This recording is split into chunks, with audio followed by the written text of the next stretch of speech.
오늘은 임플란트를 실제로 이제 시술하는 과정을 보여드리고 싶은데 환자를 데리고 하기보다는 여기 뼈가 있거든요. 그건 갈비뼈예요. 여기다가 하는 거를 일단은 제가 보여드릴게요. 사실 임플란트 시술은 굉장히 간단합니다.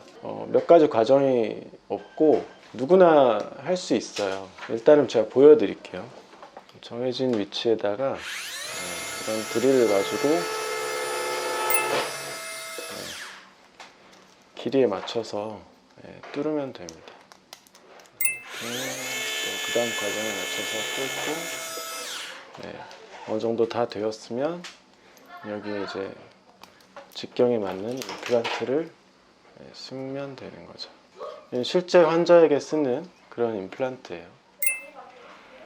이렇게 임플란트가 들어가게 되고 굉장히 단단하게 심어지게 되면 거기에 맞춰서 이렇게 또 기구를 이용해서 마지막 길이에 맞춰서 이렇게 심으면 됩니다.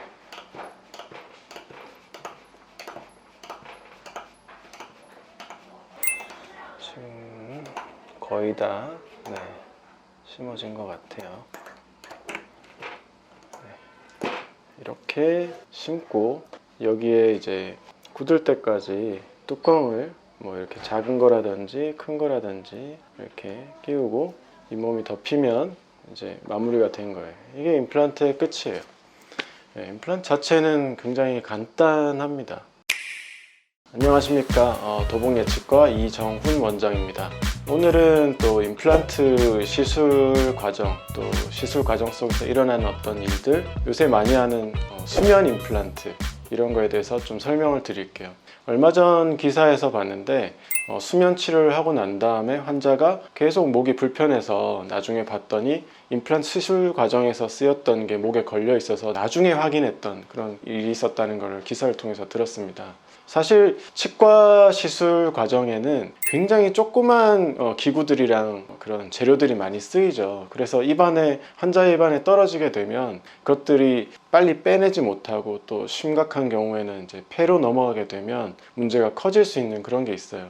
지금 제가 이제 간단하게 보여드리면 임플란트를 하고 난 다음에 그 위에 올리는 뚜껑이라든지 이런 또 뚜껑을 나사로 조이는 드라이버라든지 또 임플란트 시술 과정에 쓰이는 스타퍼, 이건 잘 입안에 떨어지거든요. 이런 것들이 있는데 보시면 그냥 삼키기 굉장히 쉬운 그런 사이즈로 되어 있어요. 그래서 사실 시술 과정 속에서 계속 환자 입안에 이게 떨어지는지 어떤지를 확인하는 상황에서 시술이 이루어져야 되는데 아마도 그 기사에 있었던 그런 것들은 술자가 좀 정신이 없었기 때문에 그냥 미처 떨어져 있는지 모르고 그냥 지나치지 않았을까. 다행히 환자가 그걸 뱉어냈기 때문에 문제가 없었지 다른 제2의 어떤 큰 사고로 이어질 수 있는 그런 상황이었다고 보여집니다. 방금 전에 제가 임플란트 시술을 모형상에서 뼈상에서 이제 보여드렸는데 제가 그걸 보여드린 이유는 사실 임플란트 시술 자체는 굉장히 간단합니다. 그 위치에 몇 개의 어떤 그런 드릴을 이용해서 구멍을 뚫고 그 구멍에 맞는 임플란트를 그럼 끼워 넣으면 돼요. 그 자체는 굉장히 어렵지 않아요. 하지만 이거는 이제 바깥에 있는 뼈고 실습용 뼈이고 실제로 저희가 하는 거는 환자이지 않습니까? 환자는 살아있는 사람이기 때문에 환자가 또 치과에 오게 되면 여러 가지 공포라든지 어려움들을 많이 갖고 있죠. 그거에 대해서 술자가 충분히 컨트롤하고 시술에 들어가야 된다고 생각합니다. 그래야만 환자도 안심을 하고 또 입을 벌리게 되고 시술을 받을 때 편하게 하실 수 있겠죠. 능수능란한 술자라고 하면 환자를 충분히 컨트롤할 수 있어야 된다고 생각을 해요. 저희가 이제 한번 생각을 해보죠. 환자가 체어에 누워가지고 입을 벌리기까지 사실은 마음에 큰 이제 부담을 안고 오잖아요. 일단은 치과 온다라는 자체가 되게 무서운데 그 치과에 와서 또 앉아서 치과 의사를 마주 대하고 또 실제로 이런 임플란트 시술이라고 하면 피가 나고 뼈에다 하는 거기 때문에 그 자체가 생각만 하면 상상하면 굉장히 공포스러운데 그런 과정들을 어쩔 수 없이 거쳐야 할 때 환자는 술자를 믿고 자기 입을 벌리게 되는 거죠. 근데 술자가 어떻게 하느냐에 따라서 환자가 편하게 진료를 받기도 하고 아니다고 봅니다. 저는 일단 첫 번째 중요한 게 뭐냐면 환자를 대하는 술자의 말인 것 같아요. 말을 어떻게 안심을 시키고 또 환자의 부담이 없게끔 그렇게 하고, 또한 입을 벌리고 기구가 들어가고 할 때 그때부터 환자는 이 사람이 좀 편하게 나를 해주는구나 아니라는 거를 금방 파악을 할 수 있을 거라고 생각을 합니다. 또한 술자는 어떤 게 있냐면, 저는 병원에 오는 환자들이랑 몇 마디를 이제 해보면 이분이 어떤 식으로 진료를 받겠구나라는 좀 감이 와요. 이분이 진료받을 때 어떤 행동을 하겠구나라는 그런 걸 예상을 하고, 그거에 대해서 미리 이제 충분한 설명을 하고 그거에 대해서 준비하는 저 나름대로의 과정을 거칩니다.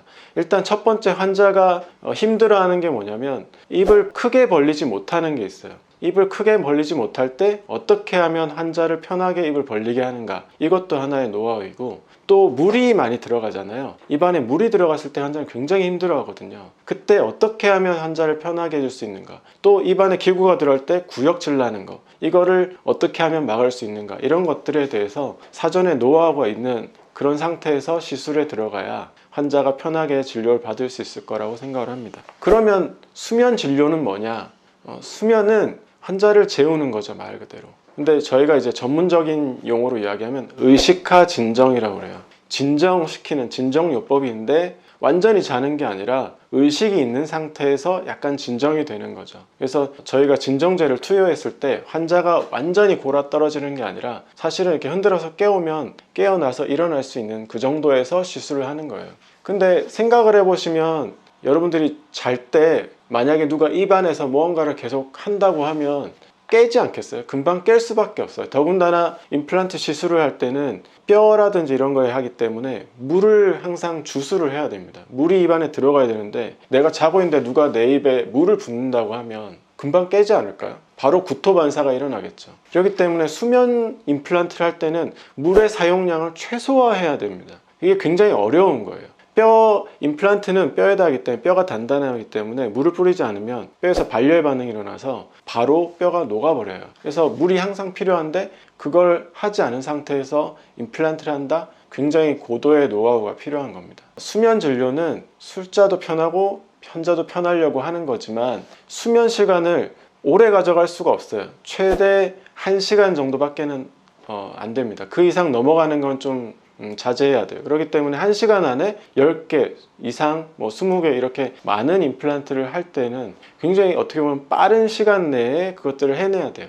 그리고 환자의 자고 있지만 이 환자가 혈압이 어떤지, 맥박이 어떤지 이런 것들을 계속 체크하면서 가야 되는 거죠. 그러니까 술자는 어떻게 보면 환자는 자고 있고 환자에게 말을 걸지는 않은 그런 편한 상태이긴 하지만 실제로는 환자의 상태라든지 입안 내에서 임플란트가 잘 심어지고 있는지 또 빠른 시간 내에 또 물이 없는 상태에서 해결해야 되는 그런 거기 때문에 사실상 수면 임플란트를 할 때는 훨씬 더 힘든 노하우가 필요한 거예요.